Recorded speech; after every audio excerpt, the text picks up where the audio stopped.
Okay. Does it say it's recording? Yeah, no, it is. Okay. All right. Today's guest is Anastasia Kostic. Did I say that right? Kostic?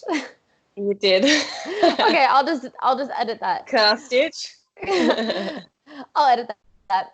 Today's guest is Anastasia Kostic. She's 29 years old, originally from Perth, Australia, and has been working and living abroad since 2016. It is currently 2020. She has worked in, she has worked in Japan, Montreal, Macau, and mainland China as a performer doing shows similar to Cirque du Soleil. She's a beast in the gym, on the aerial hoop, and has done silks, diving, dancing, and you name it. Not only has she lived abroad, but she's also traveled to Malaysia, Indonesia, New Zealand, Hong Kong, and Cyprus. That's pretty impressive, especially to us travelers who haven't left our country yet. Anna, thank you so much for being here. Thanks for having me. This is Anna. Anna, did you ever expect that you'd be in Macau? Definitely not Macau. Actually, I didn't even know Macau existed until I got here. It was my first contract that I really got overseas. And yeah, I just I had to Google search Macau, where is this place? It's this tiny little island in the middle of nowhere. And like yeah, I didn't even know where I was going to go. I just wanted to know that I wanted to leave the country and I wanted to perform and I wanted to let the course just take me wherever I went. That's awesome. So what was your first experience traveling out of the country? Specifically for work or for just traveling for myself? Just traveling for yourself. So my first holiday actually was Bali, because that's a place where it's like a hotspot for people from Perth because it's only about a 4-hour flight. So I went to Bali, Indonesia, and it was just really touristy. So we did all the really touristy things, and I didn't particularly enjoy it because it's third world and it's hard being there with a lot of money. And Mm-hmm. I just felt like a terrible person because I was surrounded by, I guess, poverty. And then I just see people throwing and spending money and partying and drinking. And I couldn't deal with that. So my first holiday that I did that I just really enjoyed for myself was when I went to New Zealand for the first Mm-hmm. time. So I went to Wanaka. It's south, and it's just amazing. So I did a 14-day trek through the mountains with just this group of people that I had never met. And that was probably one of the most amazing experiences of my life. Just, it looked like I could have been anywhere in Europe. I could have been in Canada. I could have been somewhere in the Alps. It was just gorgeous. So that was my first traveling experience alone. How old were you when you went to New Zealand? I think I was 22. Was it Yeah, scary? 22. Was it scary for you going for your first time, without your family? No, not at all. But I guess because I never really did anything with my family, so I was used to doing things by myself. And it, New Zealand is so safe. I wouldn't go. Well, actually, that's a lie. So before I went to Wanaka, I had planned a trip to South Africa, Durban to Cape Town, because I Mm-hmm. wanted to do the biggest bungee jump in the world at the time. It's a 216-meter through the gorge. But I had to cancel that because I ended up getting into a circus school. So I went to New Zealand instead. Um, and then after I had planned that, and I told people, they're like, "Don't go to South Africa by yourself. Are you crazy?" Would And I you didn't. have gone? Yeah, because it was with a tour group, so I think it lessens the chances. But New Zealand is super safe, super safe, and everybody speaks English, and you can't really get lost. It's it's pretty basic, and we have a tour guide. I would never go hiking without a tour guide. I don't know how to read a compass properly. I don't know how to read a map properly. So that I wouldn't do. So they didn't Um, have any just trails that you'd follow? You just going through the bush or something? Yeah, there probably was like smaller hikes, like with posts. So you could probably find like 3 to 5 hour day hikes. But Hmm. this was like a 1,500 meter up mountain, and like we were camping. So Gotcha. there's, Definitely different yeah, than just a regular, 2-hour hike. yeah, it was one of those ones. So no, I definitely wouldn't have done that without a tour guide. So you said you didn't go with your family, so Bali wasn't with your family. That was with my sister. Gotcha. But that was like the first and only holiday apart from when I was quite young. Like we went to Malaysia when I was like 5 years old, Hmm. where my family's initially from. And that's like the only trip that I've done with my fam. Actually, no, wait. I've been to Serbia. Did I put that on my list? No, Serbia was not on your list, but look, folks, she's been to Serbia too. Add check it to the check plate. that in there. I forgot. I've been traveling so much in the last years. I You're getting so visited. old. I did.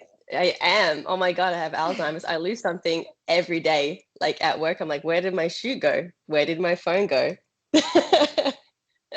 I'm sure But the listeners are going to be loving your accent because I do every yeah, second of my Australian. I'm going to put on a different accent from here on. it. No, that still sounded pretty Australian. Ah, shit. Gotcha. So for you, I mean, I know for a lot of Americans anyways, it's pretty scary traveling abroad. Yeah, maybe not to Canada or Mexico because they're so close. But I feel like a lot of Americans think like, oh, it's going to be way too much. I need to save like so much money before I can even go.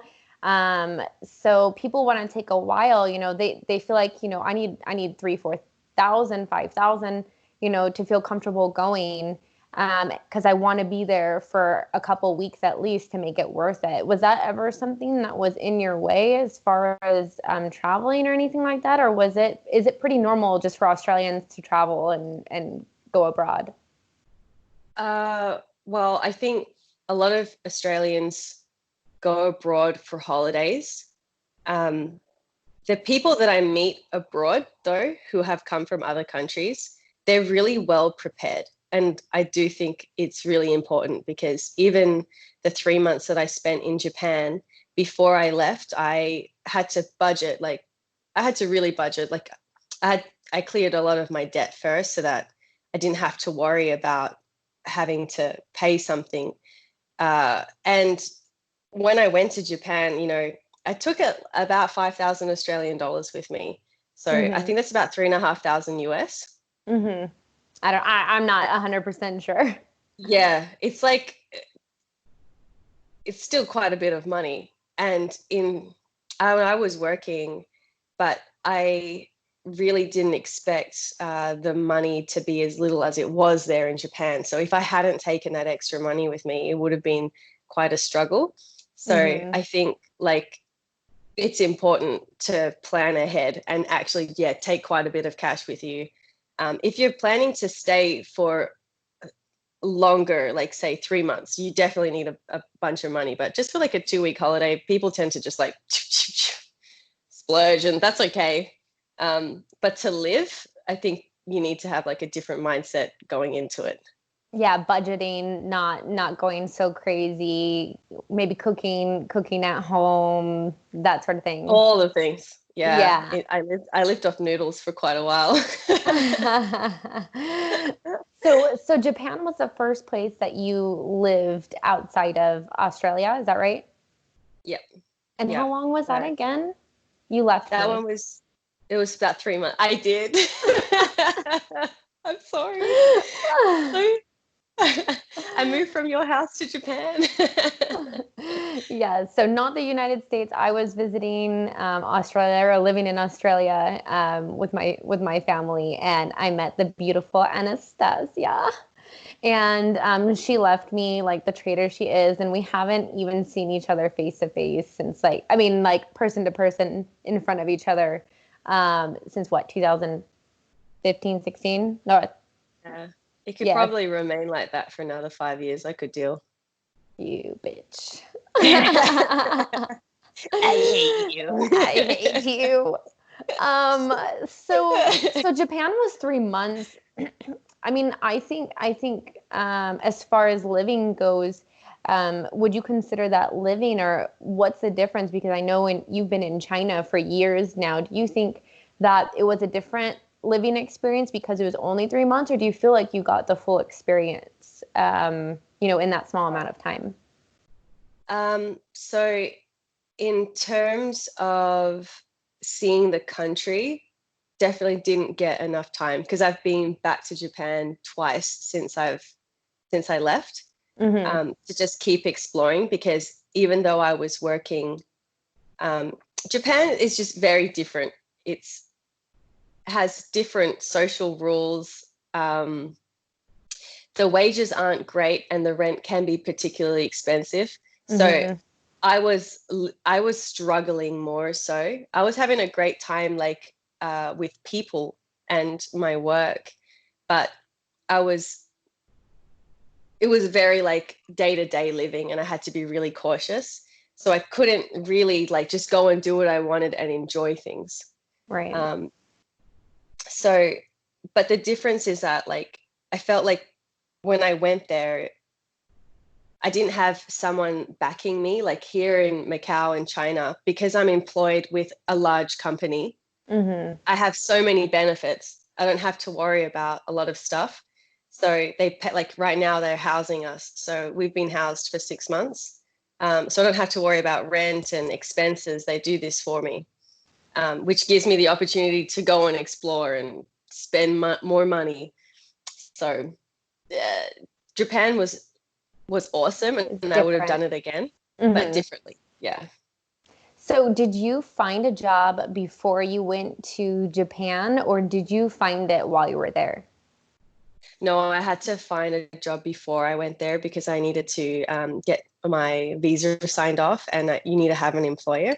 So um, I was just like, one day I was like, I want to live in Japan. So I started talking to people, and I ended up finding a guy who was like, oh, yeah, I know a lady in Japan. She runs a circus school. I'm like, really? And like, would she like give me a job? And then Yeah. he like just passed on her contacts, and I spoke to her, and like it's such a small world, it's such a small community, that if you want to find something, I'm sure you will. So it was just like kind of random luck that this lady, and I ended up living with her actually for 3 months, and she's the most amazing woman.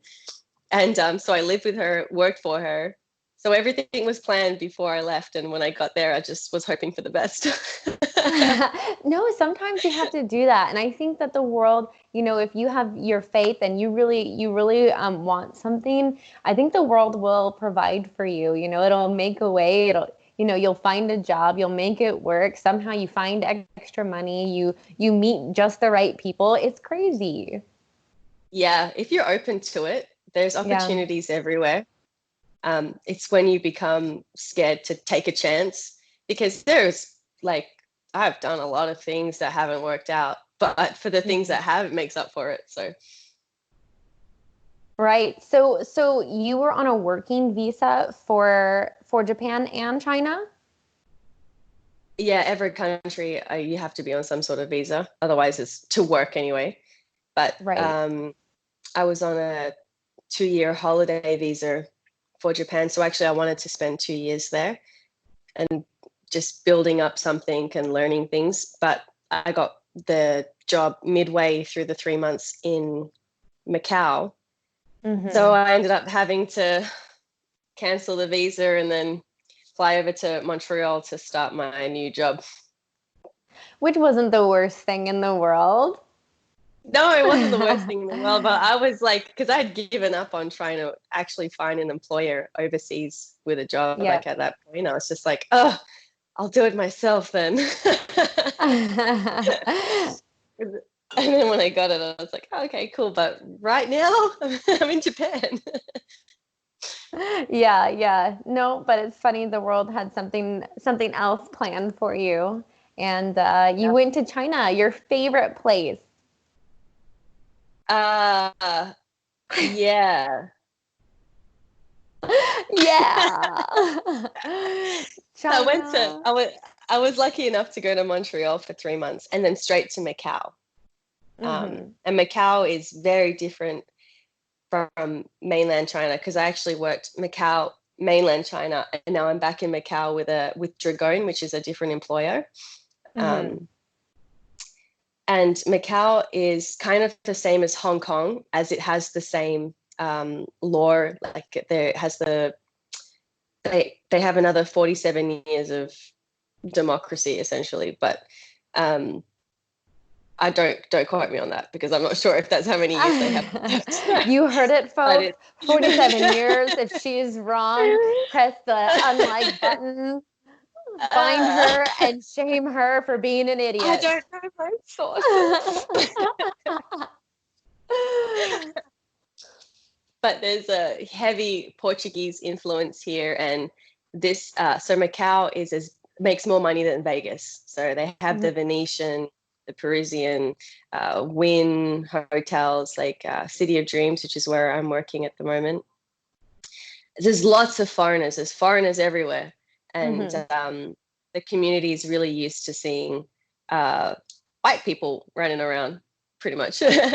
But mainland China, just across the border, like I can actually just see it right here from my window, where I used to work in Zhuhai.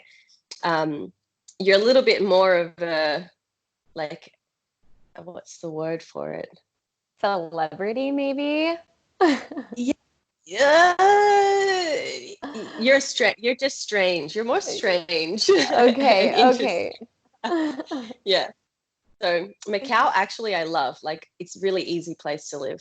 Really, really easy. Yep. But you didn't find that in mainland China? No, in mainland. So Macau is more like living like at home. We have like similar foods, restaurants. It's like very multicultural. A lot of people, almost everybody speaks English. It's just so convenient here. Like, you don't need a car. It's safe. Like, there's no crime. It's a really nice place to be. Mainland China, no one really speaks English. It's hard to find your way around. I found it difficult to find food that I could eat. Like, I'm quite picky with food and like cleanliness, so it was just, there's a lot of cultural differences, and the rules there are a lot more strict. Yes. Yeah. So when you live under like the rule of the Chinese government, and the way they handle your contracts and your days off and your pay, it's all like, it's very different. Gotcha. So what has been the hardest thing that you've experienced, I guess, living outside of Australia? The hardest thing, really, the hardest thing is living overseas and then coming home. What? Why? What does that mean? Because when you go away, you build, like, for me, I've built more of my life overseas, and a lot of my friends are all over the world, and my life is usually wherever I'm established, and I stay, and it's really consistent. And then when I go home, it's like I'm visiting, because all my friends and everybody's like living their lives, and you haven't really been a part of it, and you haven't spoken to like your family in a really long time, and you feel like if there's a bit of a disconnect. So actually I feel more like I'm visiting a country when I go home than when I'm actually somewhere working and just like living my life. Really? Like, you haven't found that with Facebook and so many ways to stay in contact, that you're not able to just pick up where you left off? Well, you can, like, I do, like, say I have some friends and I go back and like we start training together, but it's different when you say you have like a group of people that have been seeing each other every day and they hang out every weekend and they're really close. And you're kind of like, it's hard to just like pop yourself back in, especially because, like, I have my close friends from school that I still talk to sometimes. But it's just hard to explain until you kind of experience it. But even people who are like traveled for 2 years and they go back and visit their parents and they're like, my God, I have nothing in common with them because it just feels so different. Yeah. Uh-huh. So yeah, that's probably the hardest thing about it, going back. And what's the best thing about being abroad, do you think? Just being abroad. Yay. Yeah, traveling and just people, and just getting to, it's really, for me, I love the change of environment. Some people hate it and they're like, I miss home, but a new situation is just like a new experience, and I like the more different the place is, kind of like the cooler it is. Mm-hmm. I like, yeah, I just like being abroad for all of its reasons. Adventure. I just want an adventure. Yeah, exactly. Yes, I just want to climb mountains. If I'm somewhere where there's like a mountain or like a hill or something, I'm just like, yay. Anna wants to climb every a mountain in every country. I already looked up like top 10 hardest mountains in the world. I'm like, okay, I'm coming to Arizona. I'm pretty sure there's some crazy stuff over there. Bitch, you come to Arizona. I've been telling you that. Oh, no. No, by the time that you get here, dude, I'm gone. I'll be somewhere else. We can meet in Europe or Cyprus, maybe, where you might be moving. I'm going to live there. He's going to get married to me. We're going to do it. So Anna found her man, her fiance, in Macau, right? Macau or mainland China? So we met in Montreal. Oh, wow. But we didn't start dating until Macau. And then we Mm-hmm. got the job together in mainland China. Gotcha. So we had 2 contracts together. Yeah. He's going to go to Royal Caribbean on a cruise ship, which is really cool. Once this COVID-19 dissipates slightly. So he's going to go traveling as well. But we'd both like to be established in Cyprus and stay there. It's beautiful. It's such a beautiful little place. Yes, I can't wait to visit you and come to your wedding. Yay! Yay! Whenever that is. Social distancing rules apply. If I saw you, I'd lick your face.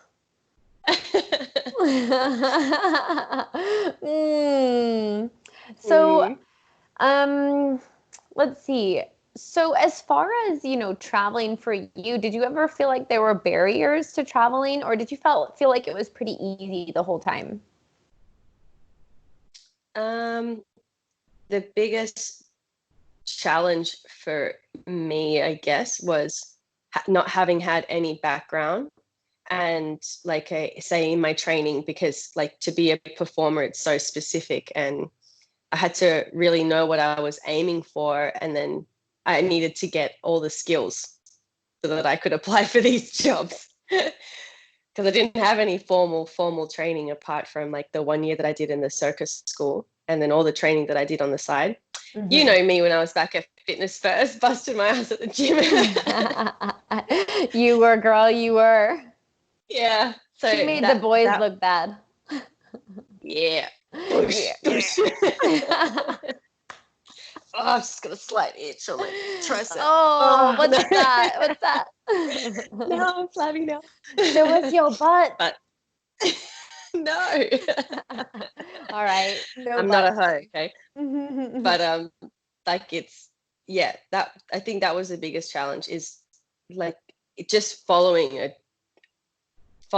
dream, putting everything aside and just working really hard for something that you don't really know is going to like work out or not, because that affected everything. So what I could do, like I didn't really have a lot of fun because I was always putting money aside and just training and training and training.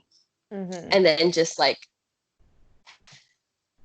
there you go, let's see if this works. So but for everything else, like I know for some people traveling is really difficult because they're like, oh, I don't want to leave my friends or my family. I've got a really good job and they're comfortable. Mm-hmm. So for me, anything was better than the life that I was already living. So as soon as I got this job, I was like, yay! Bye. Yeah, like it changed my life. Like it really did, getting that opportunity. Because like really, like I was trying to make my life better by getting this. So, and it did, it worked out. But so So there, yeah. let me ask you this. So you wanted to follow your dreams, and I think that is so amazing. But for the people that maybe not quite sure what they want to do, or maybe they're flexible, but they do want to live and work abroad, doing whatever, are there other jobs in Japan or Macau or mainland China that you know of for foreigners that that is possible? For for people just interested, maybe without any certain skills. Do you know of any jobs? Without any certain skills, Yeah, so just maybe, wanna, yeah. yeah. I mean, I guess like for people who just want to travel and live abroad but don't have any particular skills, I guess like it's kind of difficult because at the end of the day, the way you get around is by sort of providing a skill that you have so you can make some money. But Hmm. I think a lot of people just end up doing like smaller jobs, like say if it's like working in a bar, or they do language teaching or student, like some sort of exchange. But I don't see it very often. I think I've met one person and they did have uh, like a teaching diploma, so they were teaching language. Hmm. Um, I think, yeah, in the industry that I'm in, everybody's specialized, Yep. um, and they can't find this type of specialized occupation, say here locally, so they have to hire foreigners. Hmm. Um, but if you if your purpose is just to travel, but you don't really have a skill, I guess go on a holiday. Otherwise, what are you going to do? Okay, so Anna might not be the best person to ask this question. Anna has a very particular experience where she had a skill and she worked hard to get it, and she applied. No, that's okay, that's okay. I think we're going to have different people on the show that might have differing opinion. For me, I had moved to China and I had taught English without a degree, without any certification, but that's I also didn't have a skill, and I wasn't doing something every day surrounded. So maybe you haven't seen that kind of um, those kind of people, working those jobs. But I know when I moved to China, you could easily find a teaching job without any certification. You could go on what is it, a tourist visa, and then you can leave every 3 months. For one day, you could literally go to Hong Kong, get your visa stamped, and then go back for another 3 months. And you could keep doing that for as long as your visa was valid. So, I Yeah, mean, I know there's English I'm pretty teachers, and sure then, that's illegal though. oh yeah, yeah. I mean, it's probably not legal, but I know for a fact that on the show we're gonna have a lot of people saying the same thing. Like, yeah, it's Yeah. technically not what you should do, but uh, as long as you're not causing problems, they probably won't give you any problems. But yeah, maybe hopefully no government people will catch on and listen to these videos and slap our wrists or our subscribers lists. Oh no. I guess like I've only ever met one person who's doing something like that, and then you now. So yeah, because it's difficult. That's a difficult path to go down. And I think yeah, like if you don't have anything kind of set up, you got to have a pretty like you got to be pretty thick-skinned, strong character, and be ready for like a lot of changes and uncertainty. So like, kudos to you for doing it. I couldn't do it. I Yeah. can't teach though. No, I didn't find teaching very fun, but I also was, teaching 5-year-olds without any experience. And, 5-year-olds have the attention span of a goldfish, and you're trying to talk to them in a language that they don't understand. And I didn't know Chinese, so it's not like I could be like, sit down, blah, blah, blah, Yeah. It was just like, they probably heard me and they were thinking that I was saying like, wop, wop, wop, wop, wop, wop, wop, wop, wop, Like, what is this crazy lady saying? But she's so pretty. So would you say, I guess, what's your opinion on traveling versus living abroad? And then would you recommend either or both? So I guess like traveling is more like a holiday situation where you want to get like just to see the best that you can kind of superficially out of a country, if that's like the way to put it. Like the Bali experience, for example, my sister, she just wants to go shopping, get a bit of luxury, go on a little walk, go and see some tourist sites, and that's cool. But I think living in a country, you really want to go somewhere where you want to immerse yourself in the culture. And if you aren't ready to, I guess, do that, then I think that's where things can kind of, it can turn into a bit of a nightmare if you're not ready to accept cultural changes in whatever country that you're deciding to live in, because you have to be willing to accept how this community works and what they do, to make things work, and what's right and what's wrong for each place and each country that you live in. So a holiday, you can get away with being a bit of a cheeky tourist because they just go, bloody foreigners, no. Yeah. And then you go home, right? But if you want to live somewhere, I think it changes a lot. And so would you recommend either or? Yeah, for sure. I mean, but it just depends on what you want, So like go on, if you want to go on a holiday, go on a holiday. If you want to live in a country, go for it. But just be ready for what it takes to, I guess, go somewhere, and just be open-minded. And I would recommend doing both if you could in your lifetime, many times. Unless you have a family, don't just leave them. Like, and children at why home, would don't you just recommend it? it? Why? Be a good parent. Be a good parent.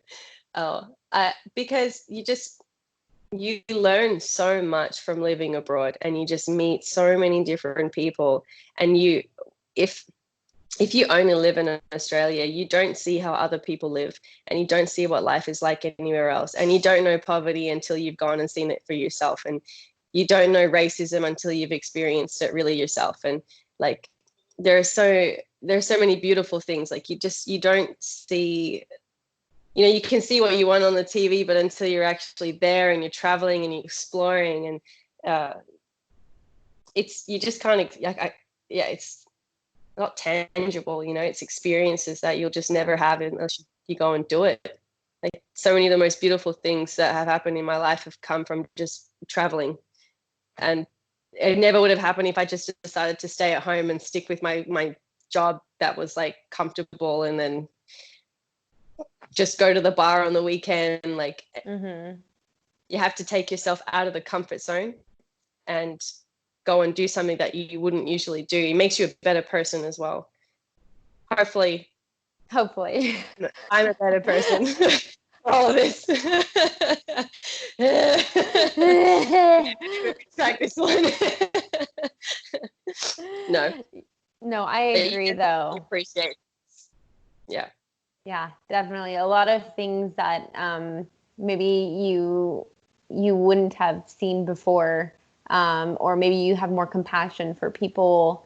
You're like, wow, how do people live this way? And then you come back home and you're like, wow, like I had it good, or I have it good. I have so much more appreciation for my country. I mean, I don't know about you in Australia, but I have so much more appreciation for my country.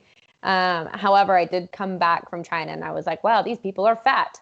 Not that I'm fat shaming, but like, you know, we can Well, we can do better. Yeah. That should be on the shirt. We can do better. We can do better. No, yeah, for sure. I mean, like here, you can't swim in the water. Like you can't. There's just so much pollution in the water and the air quality. Like at times, sometimes it's so bad I have to like you got to wear a mask because it's not healthy for your lungs. Yeah, and that was before COVID-19. It was popular then. Yeah, so it's like yeah, you go back to Australia and you're just like, wow, clean air and water, just like two really basic things, and you don't get that all the time here, like or at all. Like yeah, there's really nice places in Hong Kong you can go, but like I have to travel like 5.5 hours to get to a nice beach that I can go and swim in, whilst it's so convenient in Australia. So yeah, there are things, it's you know. crazy. Yeah. So you can drink I can't remember. You can drink tap water, like open the faucet and drink water in Australia. Yes, yeah, you can. I can't remember. Yeah, definitely not in Macau or China. No, no way.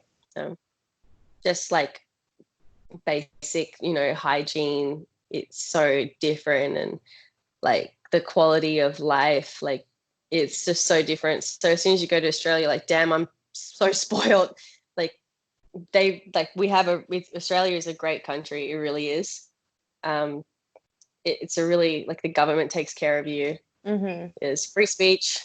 Like you have to use a VPN in China because they block everything. They, you know, it's pretty hardcore over there. Yeah. So, yeah, you just become really grateful for a lot of things. Yeah.